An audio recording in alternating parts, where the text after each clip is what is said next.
Hello everyone, welcome to Ashish coaching classes. आज हम लोग आए हैं एक नए टॉपिक के साथ जिसका नाम है इन द अर्लीस्ट सिटीज़। अब हम लोग इन द अर्लीस्ट पीपल की जो सिटीज़ के बारे में हम लोग देखेंगे, जो एक्सकेवेशंस हुए इन द प्रीवियस पुराने समय में एक्सकेवेशन से जो सिटीज़ फाउंड हुए और उसमें जो रिमेन्स मिले कि उन लोग किस तरीके की लाइफ को जीते थे, इन सभी चीज़ों के बारे में हम लोग इस वीडियो में देखेंगे। तो सबसे पहले हम लोग देखते हैं जो मेंस है अब क्या करने लगे थे जब नियोलिथिक एज की स्टार्टिंग हुई। नियोलिथिक एज में मेंस जो थे वो कॉपर की डिस्कवरी हो गई। कॉपर से उन लोग नए नए टूल्स को बनाने लगे थे। अब जो men's life had change after he learn art of metals, मतलब अब वो लोग मेटल्स के आर्ट को सीख चुके थे, जिसके कारण उन लोग की लाइफ एकदम ड्रास्टिकली चेंज होने लगी, एकदम चेंज होने लगी। अब उन लोग जो टूल्स हैं वो ब्रोंज से भी बनाने लगे। ये ब्रोंज क्या होता है? तो ये it is an alloy, it is a mixture which is made of tin plus copper, जो कि टीन और कॉपर दोनों से बना होता है। इससे भी उन लोग टूल्स बनाने लगे। ये उन लोग की लाइफ में एक चेंज साबित हुआ, ये बहुत यूजफुल चेंज साबित हुआ। इसके बाद द अर्लिएस्ट सिटीज़ एमर्ज्ड इन, जो अर्लिएस्ट सिटीज़ फाउंड हुआ था उससे ये पता चला कि ये जो सिटीज़ है वो अप्रॉक्सीमेटली 4700 ईयर्स पुरानी है। इतनी पुरानी सिटीज़ एक्सकेवेट हुई थी। इसके बाद देखते हैं जो हम लोग सिविलाइजेशन टर्म का यूज़ कर रहे हैं उसका एग्जैक्ट मीनिंग क्या है। सिविलाइजेशन मतलब होता क्या है? तो सिविलाइजेशन को हम लोग डिफाइन कर सकते हैं as a developed state of human societies, मतलब जो कि डेवलप्ड स्टेट है ह्यूमन सोसाइटी, जहाँ पे ह्यूमंस रहते हैं और उन लोग का डेवलप्ड स्टेज है। मतलब डेवलप्ड स्टेज का मतलब ये बोल रहा है कि वहाँ के जो फीचर्स है क्या क्या होंगे। वहाँ पे सरप्लस फूड प्रोडक्शन, वहाँ पे एकदम सफिशिएंट अमाउंट में फूड का प्रोडक्शन हो रहा होगा, या फिर डिवीजन, वहाँ पे डिवीजन ऑफ लेबर्स होगा। जैसे हम लोगों ने पहले देखा था, जो लेबर्स थे मतलब जो डिफरेंट मैन वुमेन चिल्ड्रन थे वो अलग अलग कार्य को करते थे, अलग अलग काम को करते थे, जैसे हंटिंग, गैदरिंग, फिशिंग एक्सेट्रा अलग अलग काम को करते थे। वहाँ पे डिवीजन ऑफ लेबर होगा। आगे specialisation of craft, different craft में स्पेशलाइजेशन होगा, सच एज वीविंग हो गया, बुनाई वगैरह में स्पेशलाइजेशन होगा।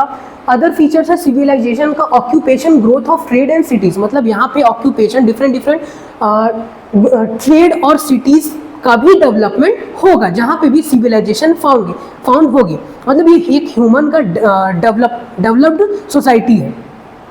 इसमें लिटरेचर एंड साइंस की बात करें तो लिटरेचर एंड साइंस में भी ग्रोथ देखने को मिलेगी।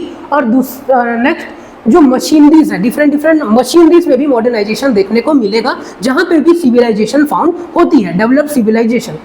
तो ये था हम लोग का सिविलाइजेशन का मतलब। अगर हम लोग इजीली वे में बोल सकें तो सिविलाइजेशन क्या है? It is a systematic way of economic, social and political organisation, मतलब एकदम सिस्टमैटिक वे में सबकी डेवलपमेंट, इकोनॉमिक का भी, सोशल, पॉलिटिकल और ऑर्गेनाइजेशन, सभी चीज़ का डेवलपमेंट एकदम सीरीज वाइज ये है एक सिविलाइजेशन।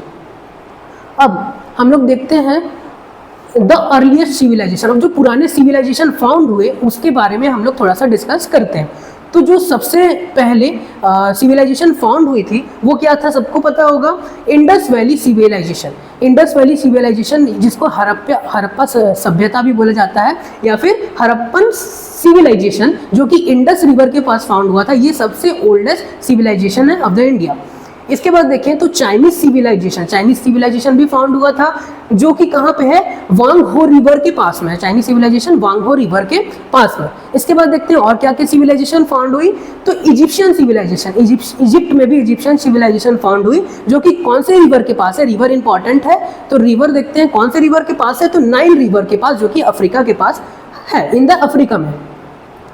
इसके बाद मेसोपोटामियन सिविलाइजेशन भी फाउंड हुआ था in the bank of reverse Euphrates and tigris में। ये जो मेसोपोटामियन सिविलाइजेशन है इसके भी फाउंड हुए थे। तो ये सब कुछ टाइप्स ऑफ सिविलाइजेशन है जो कि बहुत पुराने सभ्यता फाउंड हुए थे थ्रू द प्रोसेस एक्सकेवेशन के द्वारा। इसके बाद हम लोग देखते हैं इंडस वैली सिविलाइजेशन। इंडिया की सिविलाइजेशन को डिटेल में हम लोग स्टडी करेंगे। तो इसको देखते हैं डिस्कवरी ऑफ सिविलाइजेशन। सिविलाइजेशन की डिस्कवरी कैसे हुई?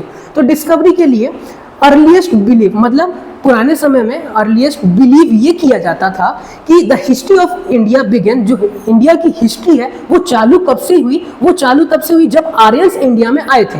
तो begin with the coming of Aryan in 1500 BC, और वो जो ईयर है वो कब है? 1500 BC। मतलब इंडिया की हिस्ट्री कब स्टार्ट हुई, जब आर्यंस इंडिया में आए थे इन द 1500 BC।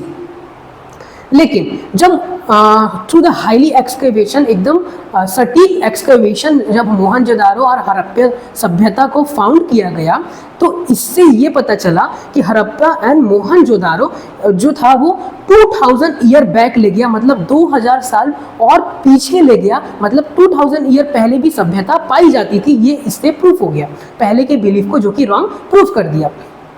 इसके बाद देखते हैं इसको, जब हड़प्पा सभ्यता फाउंड हुआ था तो कौन कौन से जो एक्सकेवेटर्स थे वो थे, तो इसको देखते हैं। सबसे पहले एक्सकेवेटर्स हैं हम इन 1921 में हम लोग देखें तो 1921 में राज बहादुर दयाराम साहनी जो कि हड़प्पा सभ्यता को फाउंड किए थे, हड़प्पन सिविलाइजेशन को इन्होंने फाउंड किया था इन द ईयर 1921 में।